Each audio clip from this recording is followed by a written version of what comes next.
गांव के सबसे पापी इंसान की लाश को इस गांव में लाया जाता है, जिसे देखते ही कुछ लोग अपने घर के दरवाजे को बंद कर लेते हैं, क्योंकि इसने अपनी जिंदगी में इतने पाप किए थे कि गांव के लोग उसे समाधि दंड देने का फैसला करते हैं, ताकि उसकी आत्मा को कभी शांति न मिले और वो दूसरा जन्म न ले सके। यहाँ तक कि उसके परिवार के अलावा उसकी अर्थी को कोई भी कंधा देने के लिए नहीं जाता। लेकिन जब उसकी अर्थी को शमशान में ले जाया जाता है, तब अचानक ही गाँव के लोग वहाँ पर पहुँच जाते हैं। तब आदमी के परिवार के लोग लोगों से आग्रह करते हैं कि उसे इतनी बड़ी दंड न दिया जाए, पर लोग उसकी बात नहीं मानते और आदमी की लाश को गड्ढे में सीधा खड़ा कर दिया जाता है। फिर उसके कफन को खोलकर उसके ऊपर लोगों के नाखून फेंके जाते हैं। साथ ही उसकी लाश को काली मुर्गी की खून से नहलाकर सीधा खड़ा करके दफना दिया जाता है, जिसके बाद से अचानक ही आसमान में काले बादल मंडराने लगे और जोर जोर से हवा चलने लगी। लेकिन जब गाँव वाले वहाँ से लौट रहे थे, तब आत्मा ने उन्हें श्राप दिया कि वो उनकी सारी खुशियाँ छीन लेगा। कुछ दिनों बाद उस गाँव में एक शादी थी, जहाँ आशीर्वाद देने के लिए एक पंडित रात के समय उसी रास्ते से गुजर रहा था, और जब उसे टॉयलेट लगी तब वो जाकर उसी समाधि के ऊपर हल्का हो लेता है। पर तभी लौटते समय उसके पाँव में कांटा चुभ जाता है, जिससे खून की कुछ बूंदे समाधि के ऊपर गिर गई, जिससे अचानक ही उस क्रूर आदमी की आत्मा पंडित के अंदर आ गई और वो तुरंत अपनी मोटरसाइकिल को उड़ाते हुए शादी में पहुंच गया। फिर दुल्हन के कमरे में जाकर दूल्हे को खत्म कर दिया।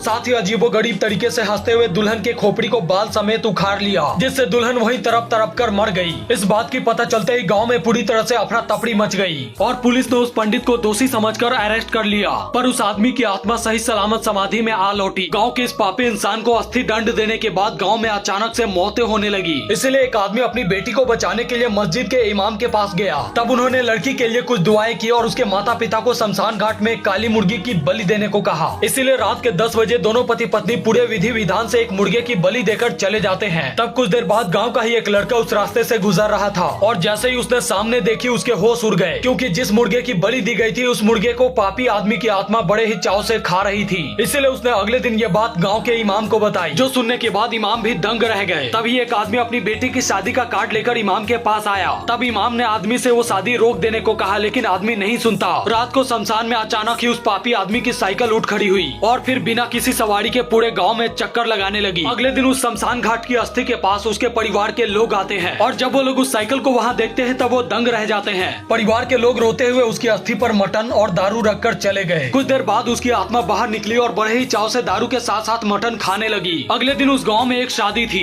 जहाँ से झगड़ा करने के बाद गांव का सरपंच रात को उसी रास्ते से गुजर रहा था। तभी उसे पेशाब लगी और वो नशे की हालत में जाकर उसी अस्थि के ऊपर